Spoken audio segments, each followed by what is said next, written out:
मंगलमूर्ति मां प्रभु श्री सहजानंद सुखरूपा भक्ति करम सुख श्री हरि सवनु सदायणुपा परम कृपाळु છો તમે શ્રી કૃષ્ણ સરેવાદિકા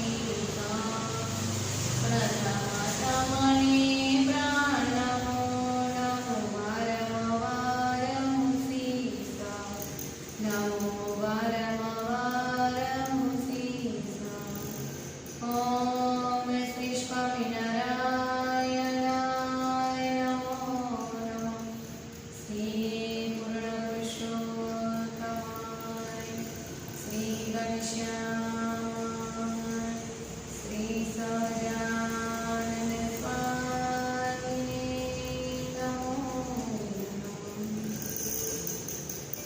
જય સ્વામિનારાયણ।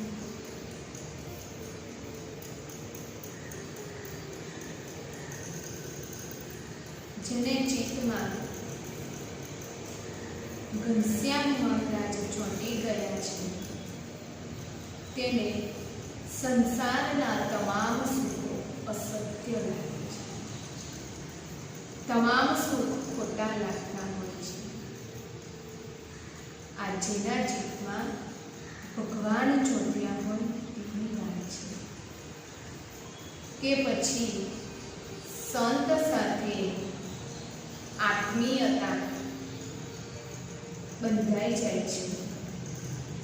એવા ભક્ત ભગવાનને બહુ ગમે છે કે જેને સંત અને ભગવાન સાથે આત્મીયતા બંધાઈ ગઈ છે।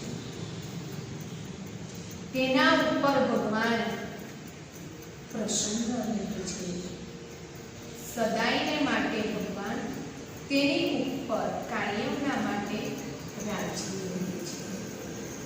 એવા જ ભક્ત ભગવાનને બહુ વહાલા જ છે અને એ જ ભગવાનને બહુ ગમે છે કે જે ભગવાન સાથે આત્મીયતા રાખતા હોય છે। જ્યારે શ્રીજી મહારાજ ગઢપુરનું મંદિર કરતા હતા અને સભામાં ભક્તજનો બેઠા છે, તે સમયે શ્રીજી મહારાજે કહ્યું કે આ મંદિરનું કામ ચાલે છે તો અમારે જરૂર છે ગાડું અને બળદની। ત્યારે જેઠાભાઈ ભગત હતા ખોપાળાના, જેઠાભાઈએ કહી દીધું કે આજથી મંદિરનું કામ ચાલુ થયું છે, જ્યાં સુધીને પૂર્ણ નહીં થાય ત્યાં સુધીને હું જેઠાભાઈ કે હું મારું ગાડું બળદ અમે ત્રણેય જણ અહીંયા રહીશું અને જે સેવા હશે તે કરીશું। જ્યાં સુધીને કામ ન પૂરું થાય ત્યાં સુધીને અમે ત્રણેય જણા કરીશું। શ્રીજી મહારાજ તો ખૂબ રાજી થઈ ગયા, એટલા બધા ભગવાન રાજી થઈ ગયા, એટલા બધા પ્રસન્ન થઈ ગયા। શ્રીજી મહારાજે જેઠા ભગતના એટલા વખાણ કર્યા છે કે જેઠા ભગત ધન્ય છે તમારી ભક્તિને, ધન્ય છે તમારી આ સમજણને। આવી જેને ભગવાન અને સંત ને મંદિર પ્રત્યે ભજન ભક્તિ અને સત્સંગ વિશે સમર્પણની ભાવના હોય છે, તેના ઉપર જ શ્રીજી મહારાજનો રાજીપો અને પ્રસન્નતા કાયમના માટે સદાયના માટે રહે છે। અને ભગવાન પ્રસન્ન થાય એટલે શું ન થાય, જે આપણા અનેક દુઃખો હોય ને તે પણ જતા રહેતા હોય છે।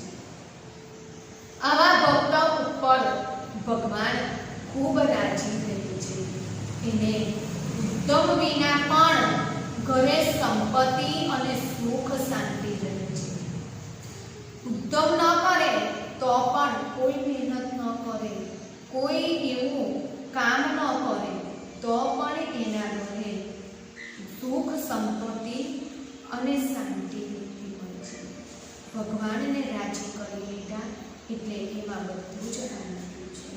અને એના ઘરે અષ્ટસિદ્ધિ, નવનિધિ અને રિદ્ધિ સિદ્ધિ આંગણે તો દાસી થઈને ઊભી રહી છે, જેને ભગવાનને રાજી કર્યા છે. આ છે ભગવાનની પ્રસન્નતાનો પ્રતાપ. ભગવાનની પ્રસન્નતા થઈ જાય, મહેનત કર્યા વિના પણ થોડી મહેનતે પણ એને ઘેર લીલા લહેર થઈ જાય. ઘણા માણસો રાત દિવસ મહેનત કરતા હોય ને તો મહિનાના અંતે તો એને કઈ જ જોવા ના મળે. એમ જ થાય કે આખો મહિનો કઈ મહેનત જ નથી કરી. આ ભગવાનની કૃપા નથી. ભગવાનની કૃપા થાય, થોડું કાર્ય કરો ને એટલી બધું આવતું હોય ને, એટલું આવે ને સંતોષ પણ થઈ જતો હોય ને શાંતિ પણ થતી હોય. કોઈક એમ કે કારણસર કે કદાચ આપણે જીવનમાં હતાશ થઈ ગયા હોય, નિરાશ થઈ ગયા હોય છે, મન મૂંઝાઈ ગયું હોય છે, કેટલીક વાર એવી મૂંઝવણ પણ થઈ ગઈ હોય છે. ઘણાના જીવનમાં આવા પ્રસંગો બનતા હોય છે. આ પ્રસંગો જીવનમાં આવતા જ હોય છે. ઘણાને આવા બધા પ્રસંગ આવતા હોય છે કે કોઈ કારણસર એ પોતે ડિસિઝન લઈ શકતા નથી, પણ ભગવાનનું સુખ શાંતિ આપી શકે છે. અને કોઈક દ્વારા ભગવાન આપણને ટેકો પણ અપાવે છે. કોઈક વાર એમ બની જાય છે જીવનમાં કે શું કરીશું, શું થશે, કેવી રીતે થશે, ક્યાં જઈશું, કોને કહીશું. આવું દરેકના જીવનમાં બનતું હોય છે અને બનતું જ રહે છે. પણ તે જ સમયે ભગવાન આપણને કોકના દ્વારા એ કાર્યની પૂર્ણિમા કરાવતા હોય છે. એ કાર્ય આપણું પૂરું કરાવતા હોય છે કે એ ભક્તે ભગવાનને રાજી કર્યા છે એટલે ભગવાન આપણા કામમાં ટેકારૂપ થઈ જાય છે. એને જ કહેવાય એક ઈશ્વરની કૃપા આપણી ઉપર છે. એક ભગવાનની આ દયા છે. ભગવાનની દયા થાય, ન થવાનું કામ હોય ને તે પણ ભગવાન કોકના દ્વારા કરાવી દે છે. કોક ભક્ત તમને ખબર ના હોય કે આ આવીને મારું કામ કરશે. એમ આપણા જીવનમાં ઘણીવાર આવી ઉપાધિઓ આવતી હોય છે, પણ આપણને ખબર ન હોય કે ક્યાંથી આનો રસ્તો નીકળશે. પણ એ ભગવાન આપણો એ રસ્તો ઓટોમેટિક કાઢતા જ જાય છે કે પારસમણી જેની પાસે હોય તેને કોઈ પ્રકારની કમી રહેતી નથી. પારસમણી જેની પાસે હોય એને કોઈ પણ પ્રકારની કમી ન રહે. કેમ? જેના જીવનમાં ભગવાનની પ્રસન્નતા થાય છે તેને કોઈ પણ પ્રકારની પછી કમી જ ન રહે. કોઈ પણ પ્રકારનો એને વાંધો ના આવે. ભગવાનનો રાજીપો મેળવી લીધો, એને બધું જ આપી છે. એને કંઈ જ કરવાની જરૂર નથી. બીજાની પાસે આપણે કદાચ પાણી માંગીએ, ભૂખ લાગી છે, તરસ લાગી છે, આમ માંગીએ, પણ જ્યારે જેની ઉપર તો ભગવાનની દયા હોય, ભગવાન એ વ્યક્તિને કોઈની પાસે માનવા પણ નથી લાગતા. પણ જીવનમાં આપણે ભગવાનને રાજી કરવાના છે. એવા ભક્તજન થવા માટે આપણે સમજણ અને સત્સંગ દ્રઢપણે કરવો પડશે. સમજણ રાખીને સત્સંગ કરવાનો છે અને દ્રઢ પરિપક્વ કરવાનો છે. એ સત્સંગનો પાયો મજબૂત બનાવવાનો છે. ત્યાર પછી આપણી ઉપર ભગવાનની કૃપા થશે. પણ આપણું જીવનનું લક્ષ્ય પણ એ જ રાખવું કે ભગવાન કેમ રાજી થાય, ભગવાન કયા કાર્યથી રાજી થાય છે એ જ આપણે શાસ્ત્ર ઉપર અને સંત પર વિશ્વાસ રાખવાનો છે. સંત અને શાસ્ત્ર પર વિશ્વાસ રાખીશું તો તેના સંબંધથી ભગવાન આપના જીવનમાં રાજી થવાના છે. પણ એની ઉપર આપણે વિશ્વાસ ન રાખીએ તો ન થઈ શકે. કોઈ દિવસ અંતઃશત્રુના ઝપાટામાં આવી જવાય, અંતઃશત્રુના ઝપાટામાં આવી જવાય, અવલંબી જવાય છે કે તે સમયે આપણે ભગવાન સુધીને પહોંચવાનું સાધન શું છે? ભગવાનનો રાજી. જો ભગવાનનો રાજીપો હોય તો જીવનમાં કોઈ વિઘ્નરૂપ બની શકતા નથી. પણ એક ભગવાનનો રાજીપો જીવનમાં બહુ જરૂરી છે. આપણે જ્યારે જ્યારે ભગવાનની આજ્ઞાઓ હોય છે, ભગવાનની આજ્ઞામાં તો સૂર્ય, ચંદ્ર, ઇન્દ્ર, બ્રહ્મા, વિષ્ણુ, મહેશ બધા જ તેઓ આજ્ઞામાં રહેતા હોય છે. તો આપણે તો એક માણસ છીએ, આપણે તો દેવ નથી. જો દેવ જેવા દેવ ભગવાનની આજ્ઞા પ્રમાણે બનતા હોય, ભગવાનની આજ્ઞાને અનુસરતા હોય તો આપણે પણ એવા ભગવાનની આજ્ઞા પ્રમાણે વર્તવું જોઈએ. પ્રભુની આજ્ઞામાં રહેવું, ભગવાનની આજ્ઞામાં રહેવું તે જ સાચું તપ છે. તપ કરે પણ ભગવાનની આજ્ઞા ન પાડે, ભગવાનની સંતની સેવામાં આજ્ઞામાં ન રહે, એ નકામું છે. તપ કરો છો પણ ભગવાને જે આજ્ઞા કરી હોય એ પ્રમાણે જ વર્તવું જોઈએ. જ્યારે શ્રીજી મહારાજ ગઢપુરમાં લીલોડા લીમડાની નીચે સંતોને હરિભક્તોની સાથે બેઠા છે અને ત્યાં કંઠમાં ડોલરિયો પુષ્પનો હાર પહેર્યો છે. ડોલરિયા એવો પુષ્પ આવે છે, એનો હાર પહેર્યો, મોગરાનો, ગુલાબનો, ચંપાનો, ડોલરનો એ હાર એમને પહેર્યો છે.